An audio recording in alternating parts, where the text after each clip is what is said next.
안녕하세요. 자, 이번 시간에는 조선의 건국과 체제 정비 그 두 번째 시간으로 통치 체제의 정비 부분을 공부하도록 하겠습니다. 이번 시간을 통해서 여러분들은요, 조선의 통치 체제에서 나타나는 특징을 중앙 정치 제도, 그 다음에 지방 행정 조직, 군사 및 관리 임용 제도의 측면에서 파악을 하면 되겠습니다. 자, 그럼 본격적으로 내용에 들어가도록 할게요. 자, 먼저 중앙 통치 체제를 살펴보도록 합시다. 자, 조선시대에는 가장 기본적인 통치 조직은 바로 의정부와 육조였습니다. 의정부는 재상의 합의로 운영된 최고 정무기구죠. 여기서 말하는 재상이란 바로 영의정, 좌의정, 우의정을 말하지. 자, 이러한 재상들의 합의로 운영해서 국가의 중대사를 결정했다. 이렇게 보면 되겠다.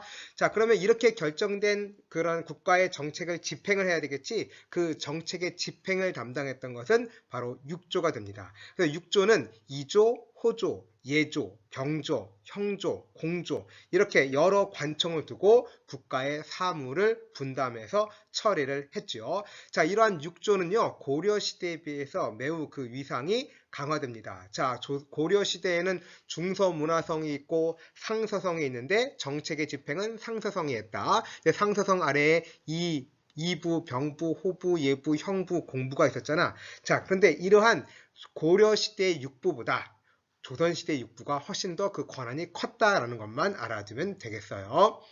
자, 그 다음에 이런 의정부와 육조 외에도 매우 또 중요한 정치기구로 삼사가 있었습니다. 삼사는 언론의 역할을 담당했다라는 것을 먼저 기억을 해두고, 삼사는 어떤 기구가 있었냐면 관리의 감찰을 담당하는 사헌부, 그 다음에 왕의 잘잘못을 따지는 사관원, 그 다음에 경연을 주관하면서 왕과 정책의 조언과 자문의 역할을 했던 홍문관이 있었습니다. 따라서 이러한 사헌부, 사관원, 홍문관이 3사다라는 걸 알아두도록 하고, 자, 이러한 역할을 했기 때문에 국왕과 고위 관리를 감시하는 역할을 했죠. 따라서 가장 권력이 컸던 국왕과 고위 관리들의 권력을 감시했기 때문에 권력의 독점, 그 다음에 부정을 방지하는 역할을 했다. 이렇게 보시면 되겠습니다. 자, 그래서 3사는 같은 경우에는 언론의 역할을 했기 때문에 3사에서 근무하는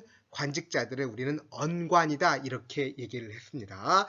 자, 그러니까 결국 3사는 바로 왕권을 견제하는 역할을 했다라고 볼 수가 있겠죠. 자, 한편으로 그러면 왕권을 보조하는 그러한 기구도 필요했겠지. 그래서 왕명의 출납을 담당하고, 즉 왕의 비서 역할을 하는 승정원이 있었습니다. 또한 국왕 직속의 사법기관으로 주로 반란 사건을 다루는, 즉 국가의 대역죄를 담당하는 의금부가 있어서 이 승정원과 의금부는 왕권을 유지하고 강화하는 역할을 했다라는 거죠. 그러니까 한편으로 이 3사를 통해서 왕권을 견제를 했다면, 또 승정원이라든가 의금부를 통해서 왕권을 보조하도록 했다라는 것도 여러분들 알아두시면 되겠습니다.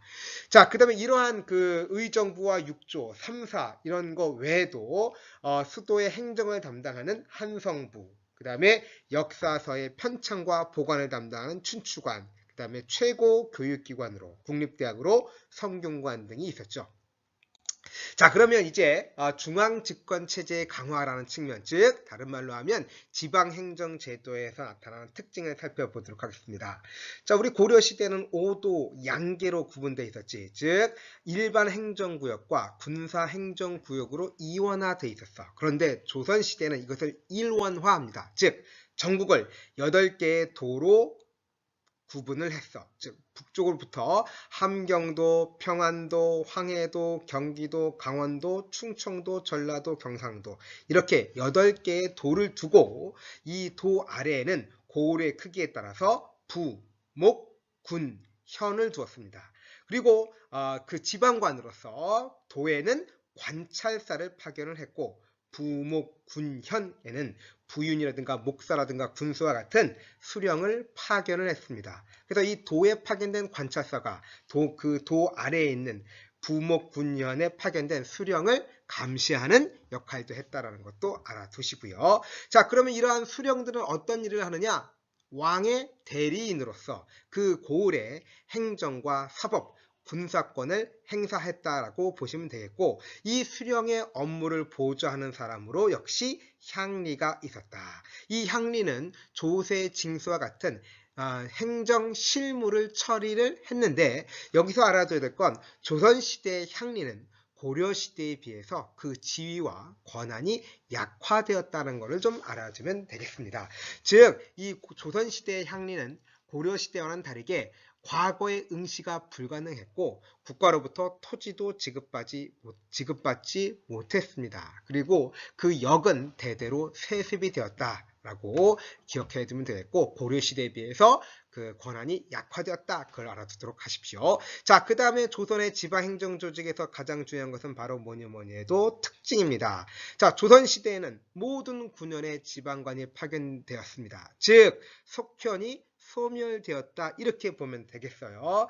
자, 고려시대에는 지방관이 파견되지 않은 현이 많았잖아. 그런데 조선시대는 모든 군현의 지방관을 파견했고, 특히 향이라든가 부곡, 소와 같은 특수 행정구역이 사라지게 되었다는 거. 그래서 보다 중앙집권이 강화되었다는 것을 여러분들이 기억을 하면 되겠습니다.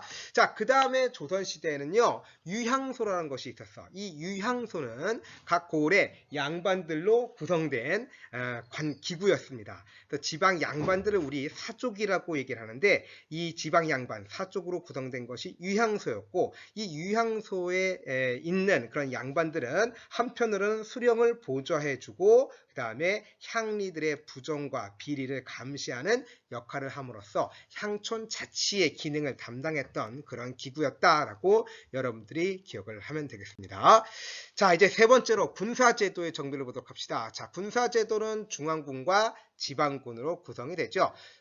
궁궐과 수도를 방어하는 중앙군은 5위로 편성이 됐습니다. 세조 때인데요. 세조 때 5위로 편성이 됐고, 지방은 육군과 수군으로 편성을 하는데, 지방의 방어체제는 우리 세조 때 진관체제로 정비가 됩니다. 자, 진관체제는 뭐냐면 각 도에 병영과 수영을 설치해서, 병영에는 병마 절도사를 파견하고 수영에는 수군 절도사를 파견해서 그 지역의 방어를 담당한 것이죠. 여기서 말하는 병영과 수영은 쉽게 말하면 육군 부대와 해군 부대다, 이렇게 보면 되겠어요. 그래서 그 필요에 따라서 각 도에 하나 혹은 두 개의 병영과 수영을 설치했는데, 예를 들면 조선시대에는 경상도와 전라도, 충청도는 왜구 때문에 수군이 매우 중요했기 때문에 그 경상도, 전라도, 충청도에는 병영은 하나만 설치한 대신 수영은 두 개를 설치를 했습니다. 예를 들어서 이순신 같은 경우도 전라도에 있는 전라좌도의 전라좌수영의 수군 절도사였죠. 그래서 정확히 말하면 전라좌도 수군 절도사였습니다. 자, 아무튼 이러한 진관체제는 각 도의 병영과 수영을 설치를 해서 외적이 쳐들어오면 그 지역에 있는 군대가 직접 방어를 책임지는 지역 단위의 방어 체제였다라는 것을 여러분들이 알면 되겠죠.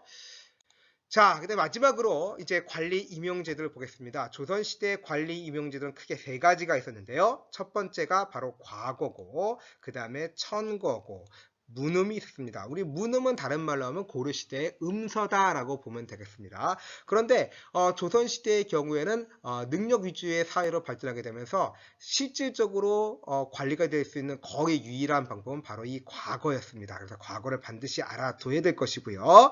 과거는 크게 문과와 무과와 잡과로 실시됐습니다. 응시 자격은 천인이 아니면 누구나 응시가 가능했다. 양인이면 누구나 다 응시 가능했다라는 것이고요.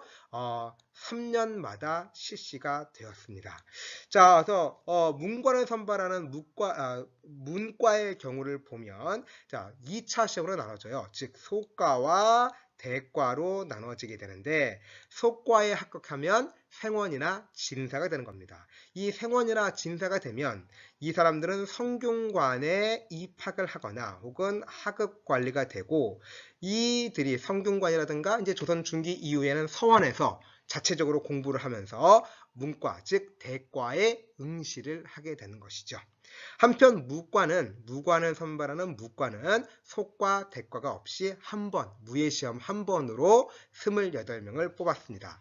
잡과는 당연히 율과라든가 역과, 의과, 음양과 등이 있는데 기술관을 선발하는 것이고 보통 기술관의 자제들이 응시를 해서 그 역이 보통은 세습이 되었습니다.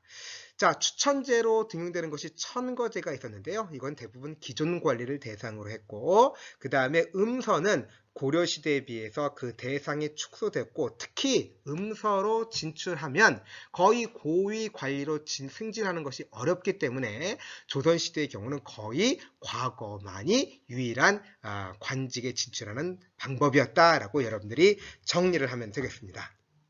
자, 지금까지 조선의 통치체제에 대해 살펴봤고요. 다음 시간에는 사림의 등장과 붕당의 출현이라고 하는 부분을 공부하도록 하겠습니다. 자, 통치체제의 정비는 그 내용이 상당히 많고요. 외워야 할 부분이 많습니다. 여러분들 열심히 듣고 각각의 특징, 그 통치체제의 특징을 중심으로 기억을 해두면 되겠습니다. 자, 수업 시간에 만날게요. 안녕.